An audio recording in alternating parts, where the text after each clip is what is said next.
Hello and welcome to NDTV. I am Ankit Tyagi.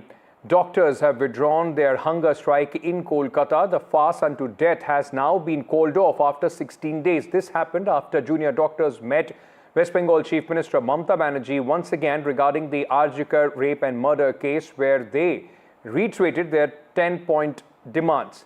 For over 2 months, doctors have been protesting against the brutal crime, but finally Mamata Banerjee has been able to convince them to call off the strike. The conversation that lasted for over 2 hours between the Chief Minister was, was factual, was open, was actually done with a lot of clarity. The government made its point very clear that, look, nothing happens overnight. And while you are free to protest and you have the right to protest and many of your demands are justified, processes take time. For example, like I said, the fact that you are demanding justice. If justice is in the form of punishment for the accused, a charge sheet has been filed, but that court process will take time. Similarly, recruitment of more security of policemen, especially when police recruitment is stuck in a court case, will have to have the clarity of clearance of the court, and that cases has to be complete. In fact, the Chief Minister told the doctor that, your lawyers are representing you, and they say you get only some cotton, and in the Supreme Court. So all of these things took place. The conversation and the messaging from the government was clear that things are being done, things are being improved, but nothing will happen overnight. And please withdraw your protest. Now, the junior doctors, the protest really had run its course. I mean, what more could the government have promised except to say that things are taking shape? And the government is already giving a status report in the Supreme Court on the other improvements that the Supreme Court has asked for. So in that context, really, the reason for the protest, which had become obviously much more than just justice, because this was about elections, they want a lot of other things. And if you see today's discussion, it largely themed about elections, about who will represent whom in which councils, what kind of councils. And these are things that perhaps have moved away from the initial demand of justice for the victim. But these are things that will also take time. Meanwhile, Foreign Minister S. Shankar, speaking at the NDTV Global Summit, in fact, spoke about his recent visit to Pakistan for the SCO meeting. He said it was a good meeting. Then he also spoke on Canada and said their politics has taken a different turn and different standards. Canada is concerned, I think there are some very specific issues. I think a lot of people know that. You are right. If you look at the people to people, if you look at the business relationship, it's very, very strong. For a lot of people, it is very difficult to imagine that we could reach the state of relations that we have today. So why has this happened? I would say definitely there is some history, for the non-Indians in the room, I should remind you that in the 1980s, Canada has just, they asked us to subject our High Commissioner to a police inquiry, you can say. And we chose to withdraw the High Commissioner and diplomats. Now, look at it. They seem to have a problem if Indian diplomats are even trying to make efforts to find out what is happening in Canada on matters which directly pertain to their welfare and security. But look what happens in India. Canadian diplomats have no problem going around collecting information on our military, on our police, profiling people. मैं गया था वहाँ SCO की meeting के लिए, और जैसे मैंने पहले से बहुत स्पष्ट रूप से कहा था, I am going there for a SCO meeting, I am a good SCO member, I will be very supportive, and it was a Pakistani presidency of SCO, we were very supportive of it. All of us had an interest कि SCO की proceedings जो है बहुत smoothly चले. तो गए वहाँ, मिले सबसे, हाथ मिलाया, had a good meeting, और आ गए वापस. Meanwhile, speaking on the India-China issue, now after India and Chinese soldiers will be able to resume patrolling in the way they had been along the line of actual control before the border face-off began in May 2020, External Affairs Minister S. Jaishankar at NDTV World Summit, in fact, said that the LAC breakthrough is a good development and has happened due to patient and persevering diplomacy. What Foreign Secretary has said is what I can also say, that for those who have not heard that we reached an agreement on patrolling, and with that the disengagement, we have gone back to where the situation was in 2020, and we can say with that the disengagement process with China, you can say has been completed. So, so far I would say that's as much as I can share with you. I'm sure in due course iske details वगैरह निकलेंगे. So, will now India be able to patrol in the areas of Galwan, Depsang? No, you see, there are areas which for various reasons after 2020, because they had blocked us, so we had blocked them. So दो तरफा था, Bob. So what has happened is we have reached an understanding which will allow the patrolling. For example, you spoke about Depsang. That's not the only place. There are other places also. So I think the understanding, to my knowledge, is that we will be able to do the patrolling which we were doing in 2020. Now, this breakthrough has also come ahead of Prime Minister Narendra Modi's visit to Russia for the BRICS summit. The Prime Minister will be taking part in the 16th BRICS summit that is going to, in fact, start on Tuesday. Prime Minister is heading to Russia on October 22nd. My colleague Kadambni spoke to the Indian ambassador to Russia. Take a look. We have with us Ambassador of India to Russia, Excellency Vinay Kumar, and we would want to know from him what exactly BRICS is expected to do for India at this moment, or how India is taking forward what BRICS agenda is. Sir, what do you expect the outcomes to be, or the focus of India on the BRICS summit? What should it be? I cannot at this stage talk about what the outcomes will be. I can share with you, as a founding member of BRICS, India is committed to furthering bilateral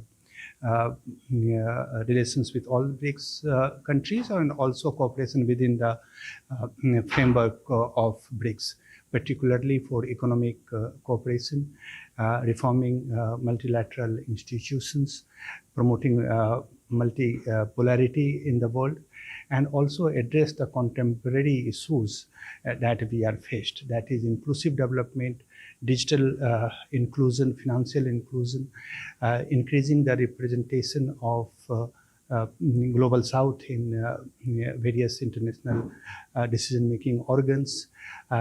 So it is a full agenda that we are looking at, and the Sherpas have been working for last 3-4 days here in Kazan, and once the leaders meet, I am sure that it will give a boost to cooperation within the framework of BRICS.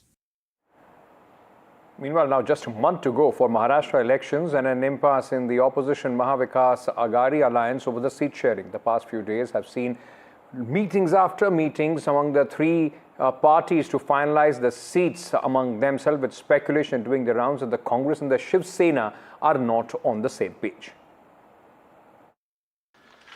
Even as the BJP has announced its first list of 99 seats for the upcoming assembly elections in Maharashtra, the opposition MVA is in a huddle to finalize its seats.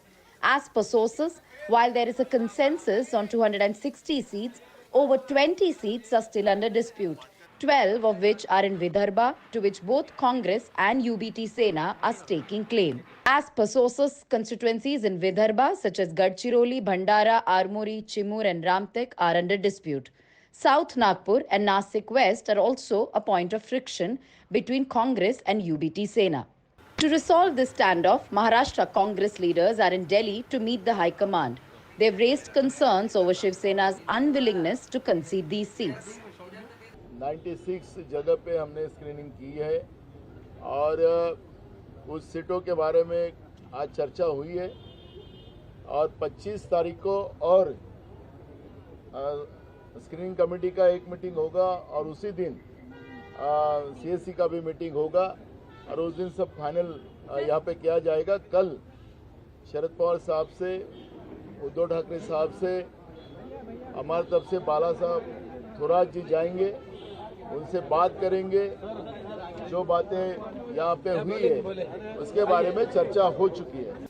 Uddhav Thackeray and Sharad Pawar are also holding a series of internal meetings over the seat conundrum, with all three parties expected to come together for discussions tomorrow. कभी विदर्भ में हमारे भी 4-4, 5-5 सांसद रहे हैं ना। आज भी हमारे सांसद, हमने चुनाव लड़े हैं। हमारी सिटिंग सीट रामटेक लोकसभा वो हमने कांग्रेस को दी है, अमरावती सीट हमने कांग्रेस को दी। तो हमें अपेक्षा करते हैं कि वो लोकसभा क्षेत्र में हमको विधानसभा के 1-1, 2-2 सीटें मिले, जो पार्टी का हमारा रिप्रेजेंटेशन वहाँ रहे। उसमें गलत क्या है? Meanwhile, BJP Maharashtra in-charges Bhupendra Yadav and Ashwini Vaishnav held talks with the state BJP leaders today to strategize the next list of seats and candidates. The NCP Ajit Pawar faction and Eknath Shinde-led Sena are expected to release their first list in a day or two. While the BJP has moved swiftly to announce its first list, the opposition MVA is still trying to iron out its differences. The outcome of these seat-sharing talks will determine the alliance's strength in the upcoming elections. With Sunil Prabhu, Anuj Raite and Aishwarya, this is Radhika Ramaswamy for NDTV. From one election state to the other, in Jharkhand as well, the seat-sharing rift continues within the India bloc. The Congress-JMM seat-sharing pact has left the RJD fuming. The RJD sought more seats in Jharkhand. Hemant Soren so far has offered 11 seats to RJD and other allies, which RJD calls a unilateral seat-sharing agreement.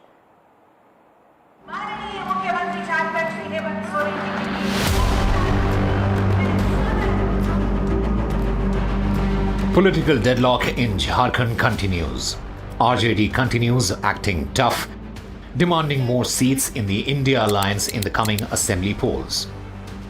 Hemant Soren on Saturday announced that his party and the Congress would contest 70 out of the 81 seats in the assembly elections. He said that the remaining 11 constituencies would be left for other alliance partners. RJD took offense, terming the party's seat-sharing deal unilateral.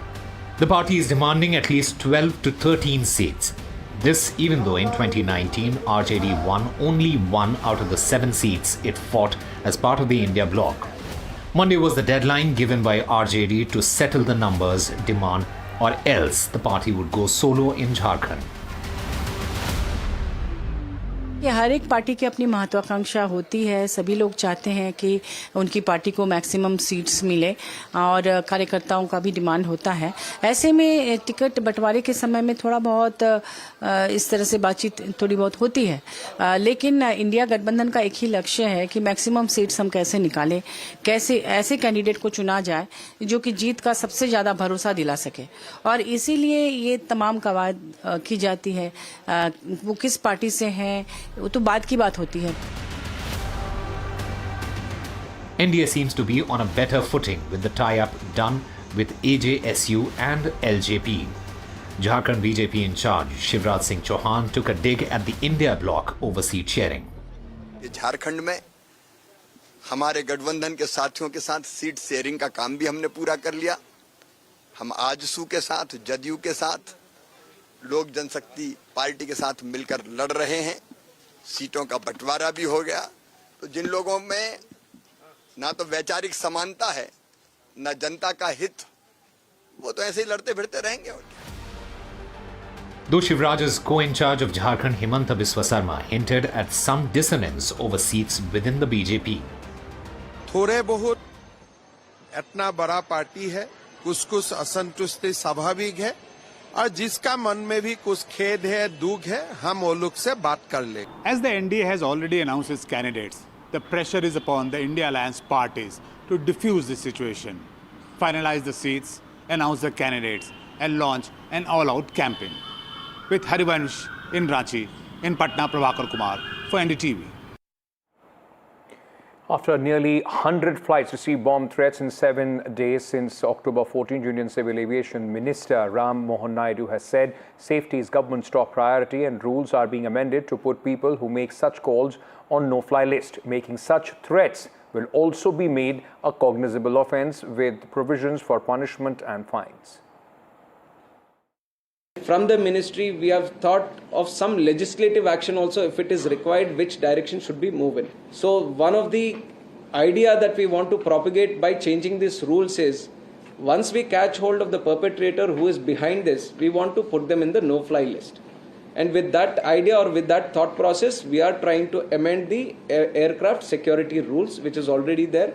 And the second one is the suppression of unlawful acts against safety of civil aviation act. This is an act that we already have. If we want to address these kind of threats that have been happening, or you want to take strict action against the people who are behind this when there is a fake or a hoax threat that they are trying to do, then we have to cover the act under on the ground and at the airport also. But we are definitely pushing forward to bring a change in the Suwaska Act also, so that it addresses for these kind of offences which happen when the flight is on ground, so that we can take strict action on them, we can make it cognizable offence. Slipping to a short break at this moment, news and updates on the other side.